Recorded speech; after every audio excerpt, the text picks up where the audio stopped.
Hello everyone, knowledge hub में आप सभी का स्वागत है। आज की जो वीडियो है इसके अंदर हम आपके लिए टॉपिक लेके आए हैं कंपनी लॉ में मेमोरेंडम ऑफ एसोसिएशन पार्षद सीमा नियम होता क्या है, इसके बारे में हम आज की जो वीडियो है इसके अंदर डिस्कस करेंगे। इसके क्या क्या इसका कंटेंट होता है, क्या विषय सामग्री होती है, क्या इसकी करैक्टरिस्टिक्स होती हैं, फीचर्स क्या क्या होते हैं, उनके बारे में आज हम डिस्कस करेंगे कि मेमोरेंडम ऑफ एसोसिएशन होता क्या है, क्यों ज़रूरी होता है ये कंपनी के लिए, और कंपनी में इसका क्या क्या काम है उसके बारे में हम डिस्कस करेंगे। और इसको कैसे चेंज किया जा सकता है, इसके अंदर चेंज किए जा सकते हैं, कैसे किए जा सकते हैं, उनके बारे में हम डिस्कस करेंगे। तो पहले इसके मीनिंग से शुरुआत करते हैं कि मेमोरेंडम ऑफ एसोसिएशन होता क्या है। According to company act 2013, company act 2013 क्या कहता है कि memorandum means the memorandum of association of a company as originally framed और as altered from time to time in pursuance of any previous companies law और of this act. कि जो पार्षद सीमा नियम होता है, जो मेमोरेंडम ऑफ एसोसिएशन होता है, वो ऐसा एसोसिएशन होता है, ऐसा डॉक्यूमेंट कह सकते हैं, ऐसा प्रलेख होता है जो या तो प्रीवियस कोई कंपनी लॉ है, कंपनी एक्ट है, या इस कंपनी एक्ट के अकॉर्डिंग उसे क्या किया गया है, उसे मूलभूत ओरिजिनली फ्रेम्ड किया गया है, मूलभूत रूप उसे प्रदान किया गया है। और क्या किया है, alteration, altered time to time, और उसके अंदर क्या किया जा सके, समय समय पर परिवर्तन किया जा सके, उसके अंदर समय समय पर परिवर्तन किया गया है। जैसे जैसे मतलब कि लॉ चेंज हुए, सेक्शंस चेंज होते हैं और कंपनी के रूल रेगुलेशंस चेंज होते हैं, उसके अकॉर्डिंग क्या है, उसमें अल्ट्रेशन किया जाता है। तो ये आपका मीनिंग था मेमोरेंडम ऑफ एसोसिएशन का।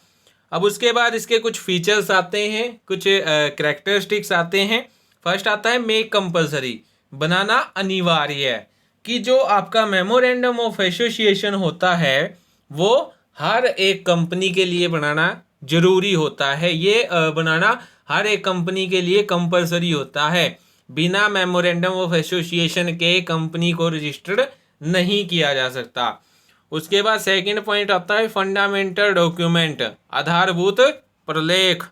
कि जो आपका मेमोरेंडम ऑफ एसोसिएशन जो होता है, जो आपका पार्षद सीमा नियम होता है, इसको कंपनी का आधारभूत प्रलेख माना जाता है, फंडामेंटल डॉक्यूमेंट माना जाता है, क्योंकि इसके अंदर सारे कंपनी का नाम, कंपनी के ऑब्जेक्टिव सारा इसी के अंदर ही लिखा होता है। और ये कंपनी के रजिस्ट्रेशन के टाइम भी इम्पोर्टेंट माना जाता है। उसके बाद थर्ड पॉइंट आता है कॉन्स्टिट्यूशन ऑफ कंपनी। कि जो आपका एमओए होता है, मेमोरेंडम ऑफ एसोसिएशन जो होता है, वो कंपनी के लिए एक प्रकार का क्या है, कॉन्स्टिट्यूशन है, एक प्रकार का उसका संविधान है, जिसके अंदर जो आपकी कंपनी होती है उसके जो रूल्स होते हैं, रेगुलेशन होते हैं, क्या क्या उसमें राइट्स होते हैं, क्या क्या कंपनी की लिमिट्स होती हैं, उसके अंदर सारा कुछ लिखा होता है आपके मेमोरेंडम ऑफ एसोसिएशन के अंदर। उसके बाद क्या कहता है, नॉट इजी टू चेंज, परिवर्तन आसान नहीं थी। जो आपका मेमोरेंडम ऑफ एसोसिएशन होता है उसको आसानी से चेंज नहीं किया जा सकता, उसमें किसी भी प्रकार का परिवर्तन आसानी से नहीं किया जा सकता, उसके अंदर कोई भी चेंज इजीली नहीं किया जा सकता। उसके लिए कुछ कंडीशंस होती हैं, स्पेशल कंडीशन होती हैं, स्पेशल रेगुलेशंस उसमें करने पड़ते हैं, ठीक है। या जो आपका अल्ट्रेशन है वो किसी विशेष, किसी स्पेशल कंडीशंस में ही उसका अल्ट्रेशन किया जाता है, ठीक है। उसके बाद क्या कहता है, पब्लिक डॉक्यूमेंट, सार्वजनिक प्रलेख। कि जो आपका मेमोरेंडम जो एसोसिएशन होता है वो आपका एक कैसा होता है, पब्लिक डॉक्यूमेंट होता है, सार्वजनिक प्रलेख होता है। क्योंकि इसमें जो कंपनी से जो ट्रांजैक्शन करते हैं, जो व्यवहार करते हैं, उन पर्सन को जो कंपनी जो है उसके बारे में पूरी जानकारी दी जाती है, ठीक है। जो पर्सन कंपनी के साथ ट्रांजैक्शन करता है उनको कंपनी के कंटेंट के बारे में पूरी जानकारी दी जाती है। और कैसे दी जाती है, वो मेमोरेंडम ऑफ एसोसिएशन के जरिए दी जाती है, इसलिए इसे पब्लिक डॉक्यूमेंट कहा गया है। पब्लिक में भी जो कंपनी का नाम है, ऑब्जेक्टिव क्या क्या है, वो सारा मेमोरेंडम ऑफ एसोसिएशन के जरिए इसी दिखाया जाता है। उसके बाद 6th पॉइंट आता है डिटरमाइन स्कोप, क्षेत्र निर्धारण, कि जो मेमोरेंडम ऑफ एसोसिएशन होता है वो कंपनी का क्या करता है, क्षेत्र का निर्धारण करता है। ठीक है, वो क्या करता है, कंपनी के जो स्कोप होता है उसको डिटरमाइन करता है उसके अंदर, क्योंकि जो मेमोरेंडम ऑफ एसोसिएशन है उसके अंदर कंपनी के सारे राइट्स लिखे होते हैं कि किस पर्सन के क्या राइट हैं, कंपनी के क्या राइट्स हैं, कंपनी उन राइट से बाहर काम नहीं कर सकती, और जो उसकी लिमिट मानी गई है, जो उसकी लिमिट सेट की गई है मेमोरेंडम ऑफ एसोसिएशन में, कंपनी उससे बाहर भी काम नहीं कर सकती। अब उसके बाद 7th पॉइंट क्या कहता है, regulation of relations and actions, संबंध और कार्यों का नियमन, कि जो आपका मेमोरेंडम ऑफ एसोसिएशन होता है वो जो मतलब कि आपके जो एक्सटर्नल जो पर्सन्स होते हैं, बाहरी जो व्यक्ति होते हैं, और जो कंपनी होती है उनके बीच में कैसे आपके रिलेशंस और एक्शन रेगुलेशन करता है। ठीक है, उनके बीच में संबंध और कार्यों का क्या करता है, नियमन करता है। ठीक है, तो ये कुछ इसके फीचर्स थे, ये इसकी इम्पोर्टेंस भी हो सकते हैं कि जो मेमोरेंडम ऑफ एसोसिएशन है उसको बनाना जरूरी है, फंडामेंटल प्रलेख डॉक्यूमेंट है, कॉन्स्टिट्यूशन है कंपनी का। ठीक है, अपरिवर्तनीय क्या है, प्रलेख है, अनअल्टरेबल डॉक्यूमेंट हम जिसे बोल देते हैं, नॉट इजी टू चेंज। ठीक है, उसके बाद आता है इसमें क्या है, कंपनी की जो लिमिटेशन है उसके बारे में डिफाइन किया गया है, उसके क्या राइट्स हैं उसके बारे में। ठीक है, और मेमोरेंडम ऑफ एसोसिएशन में कंपनी के इंपॉर्टेंट क्लोज जो होते हैं, जो जिसे हम कंटेंट बोलते हैं, उसके बारे में इसमें क्या होता है, लिखा होता है। ठीक है, अब उसके बाद आता है फीचर्स को करने के बाद इसके इम्पोर्टेंस भी यही बन जाते हैं। अब उसके बाद आता है लीगल रिक्वायरमेंट्स ऑफ MOA, कि जो आपका पारदर्शी सीमा नियम होता है, मेमोरेंडम ऑफ एसोसिएशन होता है, उसकी क्या लीगल रिक्वायरमेंट्स होती हैं, क्या उसकी वैधानिक आवश्यकताएं होती हैं, जिसमें फर्स्ट आता है डिवाइडेड इनटू पैराग्राफ, कि जो आपका मेमोरेंडम ऑफ एसोसिएशन होना चाहिए वो पैराग्राफ में बटा होना चाहिए, डिवाइडेड इनटू पैराग्राफ, पैराग्राफ में डिवाइड होना चाहिए। प्रत्येक पैराग्राफ का क्या होना चाहिए, एक सीरियल नंबर होना चाहिए, सीक्वेंस में होना चाहिए। ठीक है, और इससे भी ऊपर क्या है कि जो आपका MOA है वो प्रिंटेड होना चाहिए। ठीक है, उसके बाद सेकंड पॉइंट क्या कहता है, सिग्नेचर ऑफ प्राइमरी मेंबर्स, कि जो आपका मेमोरेंडम ऑफ एसोसिएशन होता है उसके अंदर आपके जो प्राइमरी जो मेंबर्स हैं उनको अपने क्या करने चाहिए, सिग्नेचर करने चाहिए। इसके साथ ही उनका पूरा एड्रेस, उनके बारे में पूरा डिस्क्रिप्शंस, और उनका क्या उनका एड्रेस है, क्या उनका प्रोफेशन है, वो भी उसमें क्या करना चाहिए, लिखना चाहिए मेमोरेंडम ऑफ एसोसिएशन में। अब उसके बाद क्या कहता है, third signature in presence of witness, कि जो सिग्नेचर किए जाएंगे वो किसकी प्रेजेंस में होने चाहिए, विटनेस, गवाह की उपस्थिति में सिग्नेचर होने चाहिए, हस्ताक्षर होने चाहिए, ताकि जो आपका गवाह है, जो विटनेस है, वो इस बात का प्रमाण दे सके कि जो सिग्नेचर है वो कंपनी के मेंबर्स ने ही किए हैं। ठीक है, उसके बाद 4th पॉइंट क्या कहता है, वन विटनेस सफिशेंट, एक गवाह पर्याप्त, कि जो आपके कंपनी के जो सदस्य होते हैं, जो मेंबर्स होते हैं, उनके लिए एक ही विटनेस होना सफिशेंट है, एक ही गवाह का होना पर्याप्त है, ज़्यादा होने जरूरी नहीं है। उसके बाद क्या कहता है 5th point, signature of members, सदस्यों के हस्ताक्षर, कि जो आपके कंपनी जो होती है, जैसे पब्लिक कंपनी होती है, पब्लिक कंपनी में कम से कम 7 मेंबर्स, 7 मेंबर्स, और प्राइवेट कंपनी में कम से कम मिनिमम कितने, 2 मेंबर्स के सिग्नेचर होने चाहिए, किसके ऊपर, मेमोरेंडम ऑफ एसोसिएशन के ऊपर।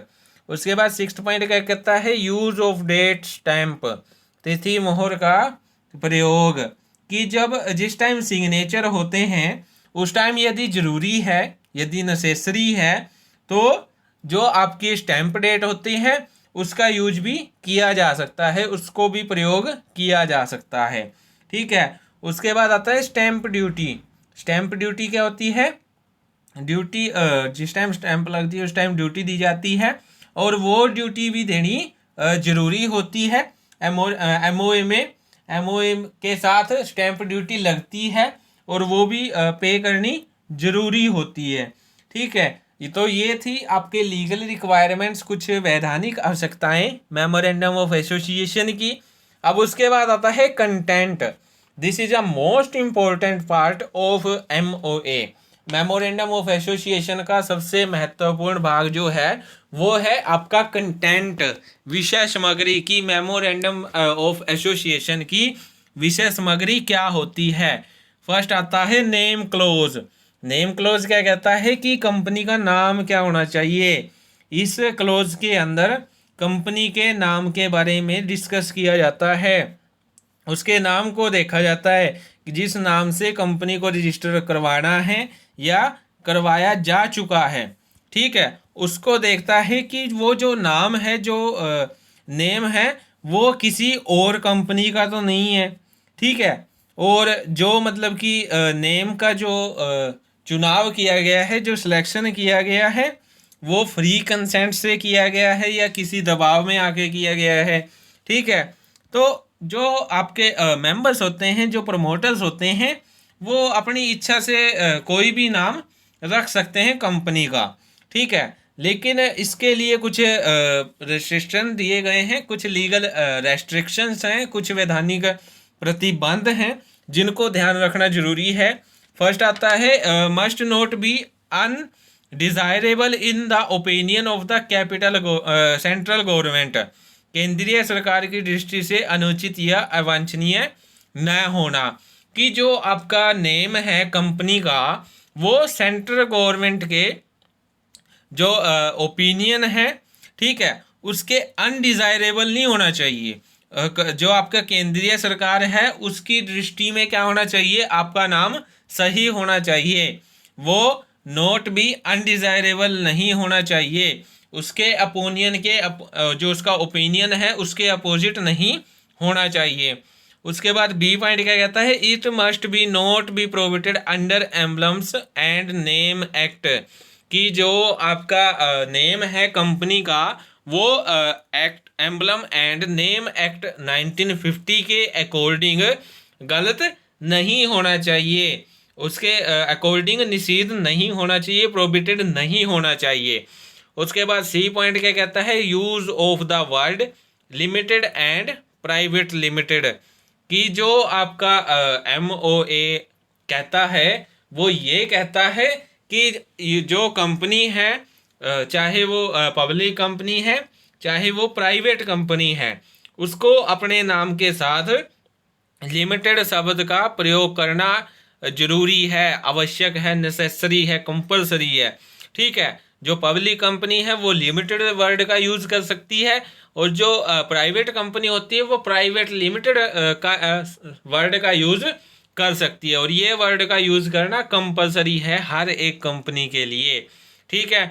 उसके बाद डी पॉइंट क्या कहता है? Presentation and publication of the name of the company.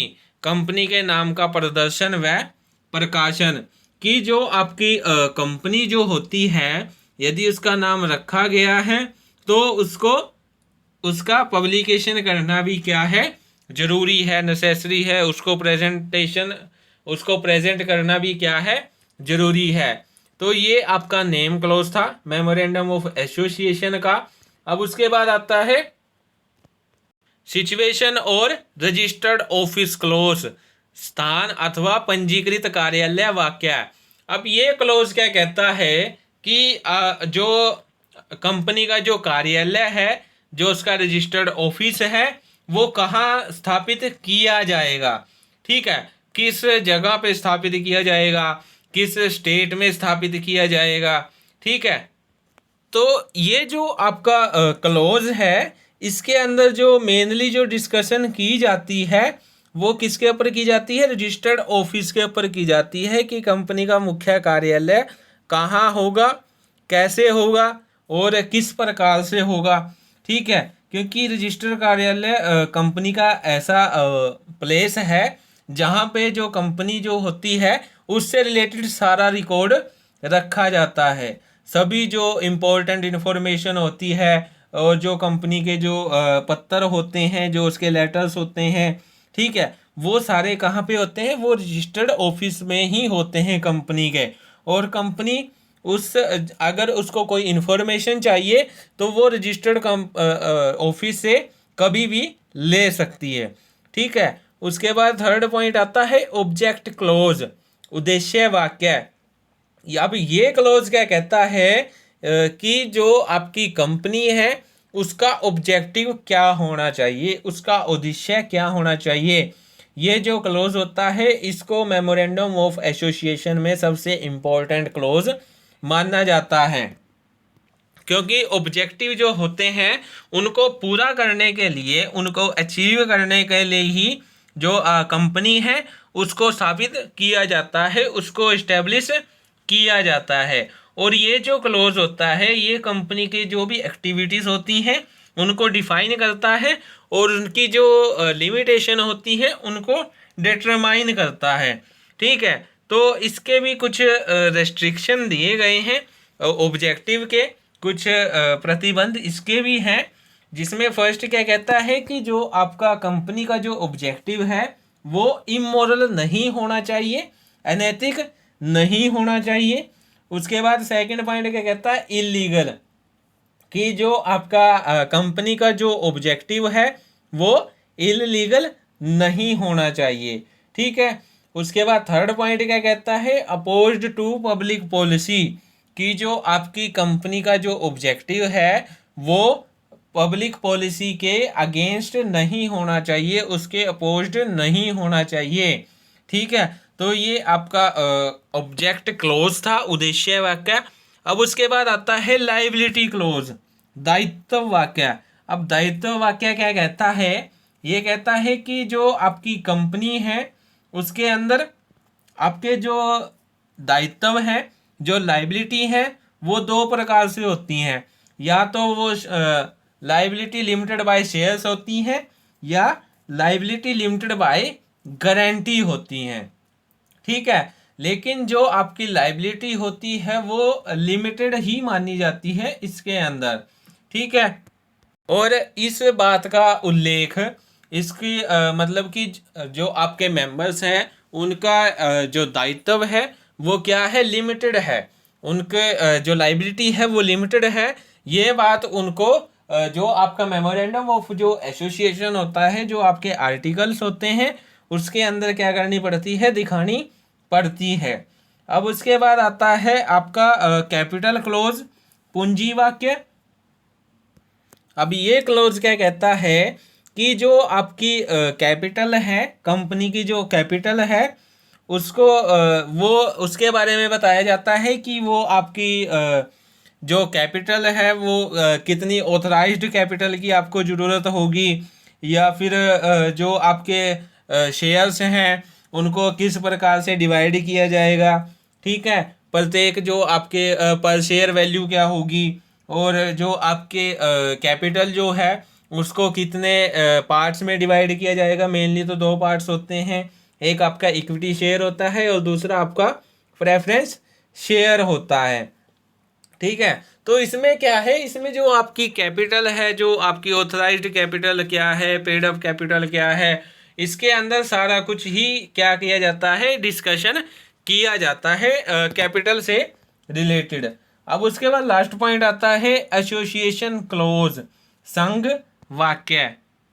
ये आपका जो MOA का लास्ट क्लोज माना जाता है। ठीक है, जिसके अंदर क्या किया जाता है कि आपका जो पर्सन होते हैं उनका एक एसोसिएशन होता है, एक संघ होता है, जो क्या करते हैं? लास्ट में MOA पे सिग्नेचर करते हैं, और वो सिग्नेचर में वो अपना नाम, उनका पता, उनका क्या क्या उनका प्रोफेशन है, ठीक है, और उनके द्वारा जो भी शेयर्स, जो नंबर ऑफ शेयर्स उनके द्वारा कितने कंपनी के अंदर लेके आए हैं, उसके बारे में वो क्या करते हैं, सारी जानकारी लिखते हैं।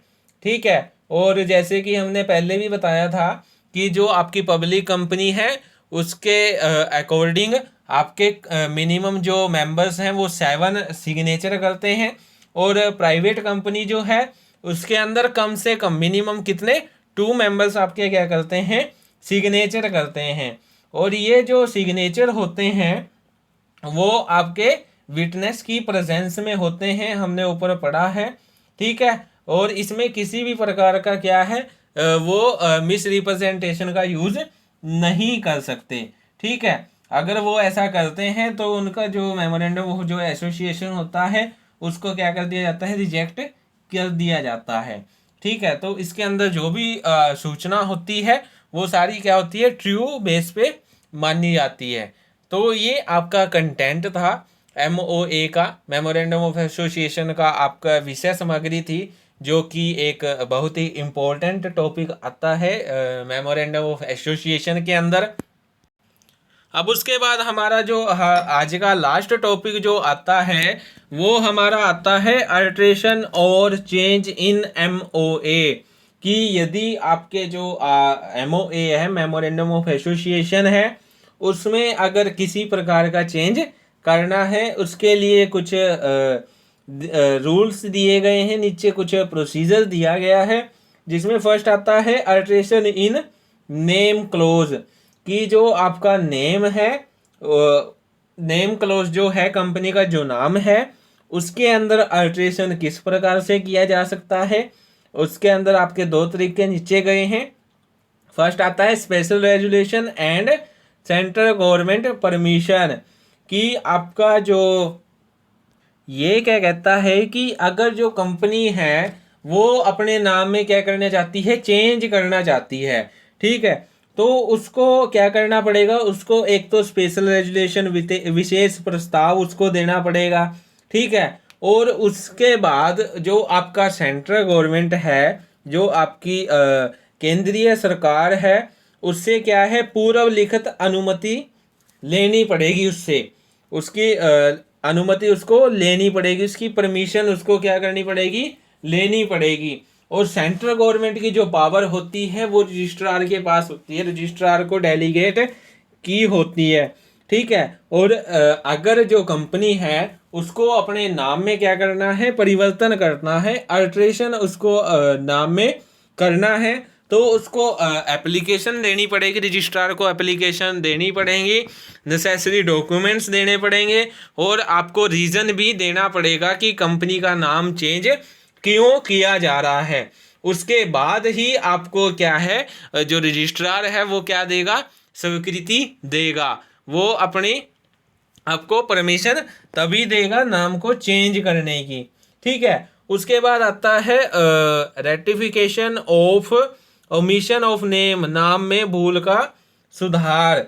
यदि क्या होता है कि नाम में किसी प्रकार की गलती हो जाती है। ठीक है। रजिस्ट्रेशन के टाइम क्या होता है, नाम में किसी भी प्रकार की क्या हो जाती है, गलती हो जाती है, या ये मान लीजिए कि उससे मिलता जुलता कोई और नाम भी है। ठीक है।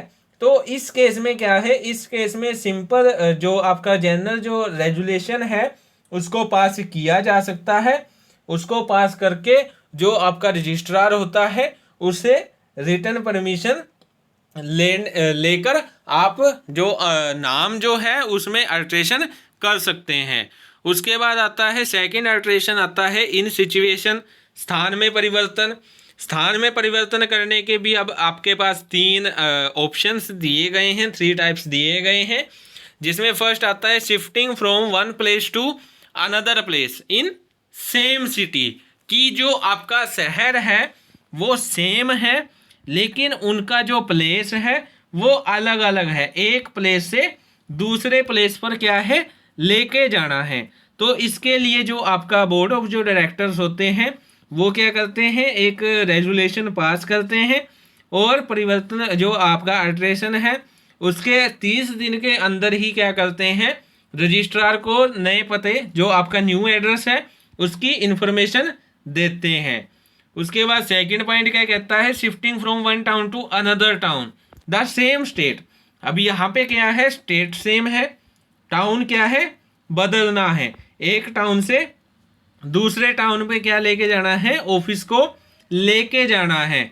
तो इस केस में क्या होता है, इस केस में जो अल्ट्रेशन होता है, पहले वाले में हमने क्या किया था कि सेम प्लेस है, मीन्स रजिस्ट्रार सेम ही रहेगा, लेकिन इसके अंदर क्या है, इसके अंदर जो अथॉरिटी है वो एक रजिस्ट्रार से होके कंपनी के दूसरे रजिस्ट्रार पे जाती है, दूसरे एरिया के रजिस्ट्रार के पास सारी कंपनी की क्या जाती है, इंफॉर्मेशन जाती है। तो वहाँ से क्या है, वहाँ से परमिशन मिलने के बाद ही कंपनी का जो स्थान है उसको क्या किया जाएगा, चेंज किया जाएगा। अब उसके बाद सी पॉइंट क्या कहता है, shifting from one state to other state. अब यहाँ पे क्या है, एक राज्य से दूसरे राज्य में क्या किया जा रहा है, परिवर्तन किया जा रहा है, जिसमें पहले क्या करना पड़ेगा कि जो आपका कंपनी है उसके अल्ट्रेशन से रिलेटेड आपको एक स्पेशल रेजुलेशन पास करना पड़ेगा, और जिसकी एक कॉपी 30 दिन के अंदर रजिस्ट्रार को भेजनी पड़ती है। ठीक है, उसके बाद जो आपका सेंट्रल गवर्नमेंट जो होती है उससे जो आपका ट्रांसफ़र जो होना है उसकी पुष्टि करानी पड़ती है। इसके लिए क्या करना पड़ता है, पहले सेंट्रल गवर्नमेंट को एप्लीकेशन भेजनी पड़ती है, उसके बाद सेंट्रल गवर्नमेंट सारी इन्वेस्टिगेशन करती है, सारी छानबीन करती है, उसके बाद ही आप वो क्या करती है, ऑर्डर पास करती है कि कंपनी का जो स्थान है उसको बदल दिया जाए, उसका अल्ट्रेशन कर दिया जाए। अब उसके बाद आपका नेक्स्ट जो पॉइंट आता है, अल्ट्रेशन इन ऑब्जेक्ट क्लोज, उद्देश्य में परिवर्तन करना। और ये जो अल्ट्रेशन है ऑब्जेक्ट का, जो ऑब्जेक्ट क्लोज में यदि अल्ट्रेशन करना है वो तभी किया जा सकता है यदि आपका जो बिजनेस है वो अधिक कार्य क्षमता से चलाने के लिए आवश्यक हो, मीन्स मोर एफिशिएंट तरीके से वो चलाया जा सकता हो। ठीक है, यदि जो आपका बिजनेस है अगर उसके पास जो रिसोर्सेज हैं वो ज़्यादा हैं तब भी वो अपने ऑब्जेक्ट क्लोज में चेंज कर सकती है। ठीक है, या अगर जो बिजनेस है वो एक्सपेंड होना चाहता है, उसका विस्तार आपने करना है, तब भी आप ऑब्जेक्ट क्लोज में क्या कर सकते हो, चेंज कर सकते हो। ठीक है, या आपका जो आपका आर्टिकल्स हैं उसमें किसी एक उद्देश्य को क्या किया गया है, रेस्ट्रिक्टेड किया गया है, या उसको रिस्ट्रिक्शन करना है, तब भी आप क्लोज ऑब्जेक्ट में क्या, ऑब्जेक्ट क्लोज में क्या कर सकते हो, चेंज कर सकते हो। ठीक है, इसके लिए क्या करना पड़ेगा, पहले आप स्पेशल रेजुलेशन देना पड़ेगा, उसके बाद सेंट्रल गवर्नमेंट क्या करेगी, पुष्टिकरण करेगी, और उसके बाद क्या है, रजिस्ट्रेशन ऑफ अल्ट्रेशन, जो आपने अल्ट्रेशन किया है उसकी रजिस्ट्री करवानी पड़ेगी। ठीक है, रजिस्ट्री करने के बाद ही आपका जो ऑब्जेक्ट है उसको चेंज किया जाएगा, लेकिन ऑब्जेक्ट को चेंज करने के लिए जो रीजंस हैं वो पर्याप्त होना चाहिए, सफिशिएंट रीजन आपको देना पड़ेगा, तभी अल्ट्रेशन किया जाएगा, तभी सेंट्रल गवर्नमेंट जो है वो उसकी परमिशन देगी। ठीक है, अब उसके बाद आता है अल्ट्रेशन इन लायबिलिटी क्लोज, कि यदि आपको क्या करना है, अल्ट्रेशन करना है किसमें, लायबिलिटी क्लोज में आपको अल्ट्रेशन करना है, दायित्व वाक्य में परिवर्तन करना है। लेकिन जो नॉर्मल जो रेगुलेशन होता है वो ये कहता है कि जो कंपनी होता, जो आपकी लिमिटेड लायबिलिटी वाली जो कंपनी होती है उसके अंदर जो शेयर होल्डर होते हैं उनका जो दायित्व होता है वो भी क्या होता है, लिमिटेड होता है। ठीक है, उसको अनलिमिटेड तब तक नहीं किया जा सकता यदि जो आपके मेंबर्स हैं, जो कंपनी के जो मेंबर्स हैं या कंपनी के जो शेयर होल्डर्स हैं वो अपनी सहमति ना दे दें, वो कंसेंट ना दे दें। जब तक कंपनी के सारे मेंबर्स और सारे शेयर होल्डर कंसेंट नहीं दे देते तब तक जो कंपनी की जो लायबिलिटी है उसमें किसी भी प्रकार का चेंज नहीं किया जा सकता। उसके बाद आता है अल्ट्रेशन इन कैपिटल क्लोज, पूंजी में क्या करना, परिवर्तन करना। अब इसमें क्या है, इसमें फर्स्ट आपका पॉइंट आता है इंक्रीज ऑफ कैपिटल, पूंजी में क्या करना, वृद्धि करना, क्या करना, इंक्रीज इन कैपिटल, जो कि आपकी कैसे होती है, आपकी जो जनरल मीटिंग होती है उसमें जनरल रेजुलेशन को पास करके आप क्या कर सकते हो, कैपिटल में अल्ट्रेशन कर सकते हो, कैपिटल को बढ़ा सकते हो, और इसकी जो इन्फॉर्मेशन है वो विद इन 30 डेज आपको रजिस्ट्रार्स को क्या देनी पड़ेगी, उसकी इन्फॉर्मेशन देनी पड़ेगी। उसके बाद आता है रिडक्शन ऑफ शेयर कैपिटल, कि जो आपकी शेयर कैपिटल है उसमें रिडक्शन भी कर सकते हैं। मीन्स जैसे जो आपके शेयर्स हैं वो फुली पेड नहीं है, उनको कैंसिल करना, या जो आपके शेयर्स क्या हो चुके हैं, नष्ट हो चुके हैं, बैड डेट्स बन चुके हैं, उनको आप कैंसिल कर सकते हैं, जिससे कि क्या होगा, कैपिटल में क्या होगा, रिडक्शन होगा। ठीक है। अब उसके बाद आता है रिकॉग्नाइजेशन ऑफ शेयर कैपिटल, पूंजी का पुनर्गठन करना, कि ये पॉइंट क्या कहता है कि शेयर कैपिटल का रिकॉग्नाइजेशन करके आपका पुनर्गठन करके भी कैपिटल क्लोज में क्या कर सकते हैं, अल्ट्रेशन कर सकते हैं, पूंजी वाक्य में परिवर्तन कर सकते हैं। तो आपके जो ये टॉपिक है मेमोरेंडम ऑफ एसोसिएशन का, ये यहाँ पे क्या होता है, ख़त्म होता है, जिसमें हमने क्या किया, आपका मेमोरेंडम ऑफ एसोसिएशन का आपका मीनिंग हमने इसमें डिफाइन किया है। उसके बाद इसकी क्या क्या करेक्टरिस्टिक्स होती हैं उसके बारे में हमने डिस्कस किया, और करेक्टरिस्टिक्स ही आपकी क्या होती हैं, इम्पोर्टेंस मानी गई हैं। उसके बाद हमने लीगल रिक्वायरमेंट्स के बारे में पढ़ा, कि जो आपका मेमोरेंडम ऑफ एसोसिएशन है उसकी वैधानिक आवश्यकताएं क्या है, लीगल रिक्वायरमेंट्स क्या क्या है जो पूरी करनी क्या होती हैं, कंपलसरी होती हैं, जरूरी होती हैं। उसके बाद हमने मोस्ट इम्पोर्टेंट टॉपिक जो पढ़ा मेमोरेंडम ऑफ एसोसिएशन में, वो आपका कंटेंट था।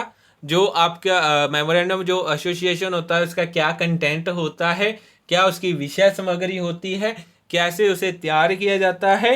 जो आपका कंटेंट है वो एक तरह का प्रोसीजर भी है, जिसमें हम पहले नाम सेट करते हैं, ठीक है, उसके बाद उसका स्थान निश्चित करते हैं, उसका रजिस्टर्ड कार्यालय के बारे में हम क्या करते हैं, उसका सेट करते हैं। उसके बाद उसके ऑब्जेक्ट को हम सेट करते हैं, उसके उद्देश्य को निर्धारित करते हैं। उसके बाद हम क्या करते हैं, उसकी लायबिलिटी को सेट करते हैं, और 5th पॉइंट में हम उसके कैपिटल को निर्धारित करते हैं, डिटरमाइन करते हैं। और लास्ट पॉइंट में हम क्या करते हैं, एसोसिएशन करते हैं, हस्ताक्षर करवाते हैं। जो आपका पर्सन्स जो एसोसिएशन होते हैं उनका जो संघ होता है पर्सन का, उनके क्या करवाते हैं, सिग्नेचर करवाते हैं कि मेमोरेंडम ऑफ एसोसिएशन प्रिपेयर हो चुका है। ठीक है। उसके बाद हमने अल्ट्रेशन के बारे में पढ़ा, कि आप जो मेमोरेंडम जो एसोसिएशन है उसके अंदर जो आपके क्लोज दिए गए हैं, नेम क्लोज, ऑब्जेक्ट क्लोज, आपका सिचुएशन क्लोज, और आपका कैपिटल क्लोज, और आपका जो लाइबिलिटी क्लोज है, उसके अंदर हम किस प्रकार से अल्ट्रेशन कर सकते हैं, क्या क्या उनके रेस्ट्रिक्शंस हैं, उसके बारे में हमने क्या किया, डिस्कस किया। सो आज की वीडियो में हम इतना ही करेंगे। For more videos please like, share and subscribe my YouTube channel. Thank you.